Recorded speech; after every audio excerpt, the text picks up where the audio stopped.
Hello, I'm Tokumbo. I'm a graduate of International Studies and Diplomacy from University of Benin in Nigeria. But then I'm into blogging today. I want to share a short story with you. This short story is a true life story. I will not be using the names of the actual character contained therein though. Nevertheless, I want us to take useful lessons from it so as to enhance our lives. Now, on the third day in the 6th month of 1987, the dying Justina was rushed by her parents to a general hospital located at a city or in a city called Napoli City. She was quite unconscious, so it was obvious that she required an emergency. Immediately she was rushed to the emergency ward. The nurses on duty called out for the doctor. The only doctor on duty on that fateful day was Dr. Shade. Dr. Shade reacted very angrily at this call on her to attend to Justina. She said she is quite hungry and that until she eats, she would not attend to Justina. All efforts to convince her to attend on time to the dying Justina proved abortive. Eventually, Justina gave up the ghost. But then, what could Justina's parents do? This is a lady that was well connected, especially within the working environment. That is the hospital where she works. Several efforts had been made in the past to report her to the management of the hospital. But then, the head of the management, Professor Tunde, who was the medical director of the hospital, was always taking side with her.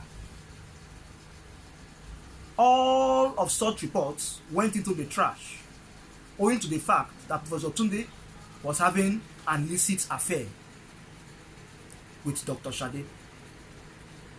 So it seems nothing could be done to this lady for all her atrocities.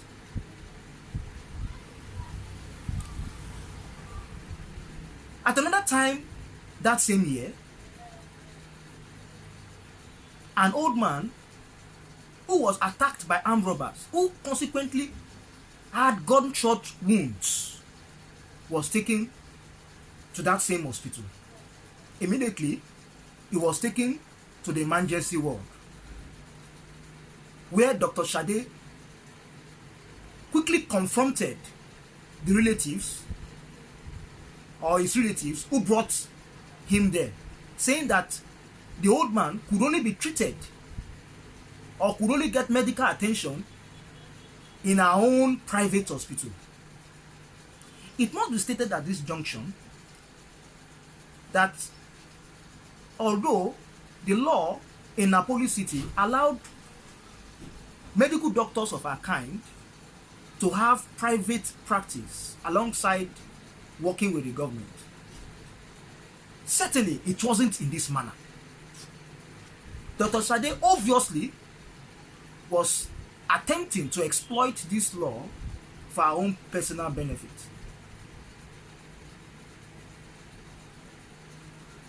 The relatives of the old man, who was excessively bleeding, could not afford to treat their own in a private facility. And so, the old man too gave up the ghost. On the 10th day in the 9th month of that same year, an ambulance drove into the compound of the hospital. Dr. Shade did not even allow the patients therein to disembark from the ambulance. claiming that she was about to close for duty on that day and that she would not even spend 1 minute extra at work. She further said the doctor who is to take over from her, Dr. Yomi, should be the one to treat the patients in question. She said all this despite the fact that Dr. Yomi had called earlier. Despite the fact that she was aware that Dr. Yomi called earlier that he was held in the traffic and that he will be coming to work a little bit late on that very day, pleading with her, that is Dr. Shade, and the hospital management to get somebody to cover up for him pending when he arrives at work.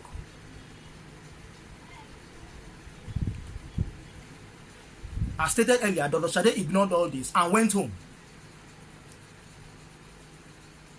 As soon as she got home at about 6 p.m. in the evening, she discovered that her only son, Femi, had not returned from school. This was quite unusual. Femi was supposed to have returned from school 4 hours before that 6 p.m.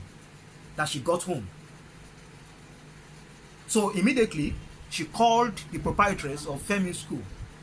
And then the proprietress told her that the school bus, which was supposed to convey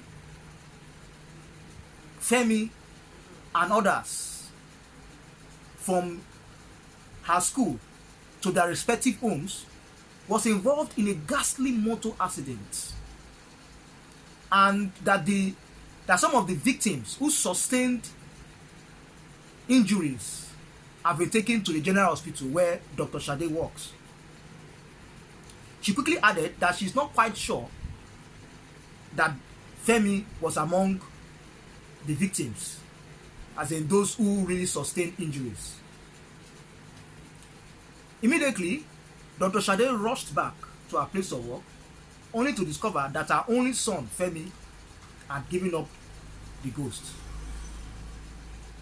It must be noted that at the time Dr. Shade refused to allow the occupants of the ambulance disembark from it, Femi was inside the ambulance, excessively bleeding. Only if Dr. Shade had allowed the patient in the ambulance to disembark from it and get to the emergency ward, the excessive bleeding would have been stopped, and probably Femi would have survived the situation. This did not happen, and so Femi gave up the ghost. But then this was not the same for others, about 6 of them that were in that ambulance with Femi. As they only sustained minor injuries, the first aid treatment that was administered on them by the nurses was enough to sustain them. So we can see from this short story that those who live in glass houses should not throw stones. Those who live in glass houses should not throw stones. In other words, one should not throw stone in a marketplace, because that stone in question can meet one own person. One own person can be a victim of the stone which one has thrown. This is exactly what Dr. Shade did. And now she's a victim of her own wickedness. It must be stated too that this Dr. Shade in question happened to be someone that had been divorced by her husband. Of course, that should not be unexpected, owing to her bad character.